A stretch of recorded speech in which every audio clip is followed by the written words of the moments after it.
এক সকালে কাক একটা পনিরের টুকরো পেয়ে গাছে বসে সূর্যের আলোয় পনির চকচক করছে। একটা শেয়াল নিচে দিয়ে যাচ্ছিল। সে পনির দেখে জিভ চাটল, ভাবল এটা আমাকেই পেতে হবে। শেয়াল মিষ্টি গলায় বলে, ও কাক, তোমার কণ্ঠ নাকি সবচেয়ে সুন্দর। কাক গর্বে গলা খাকারি দেয়। শেয়াল বলে, একটু গান শোনাও তো। কাক মুখ খুলতেই পনির নিচে পড়ে যায়। শেয়াল হাসতে হাসতে সেটা কুড়িয়ে নেয়। কাক লজ্জায় চুপ করে বসে থাকে। শেয়াল বলে, অতিরিক্ত অহংকারে যা হয় দেখলে। শেয়াল চলে যায় পনির নিয়ে।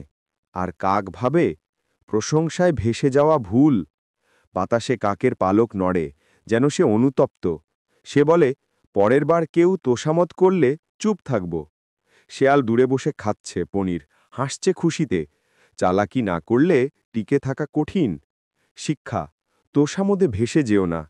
সত্যিকারের বুদ্ধি হল চুপ থেকে বুঝে কাজ করা।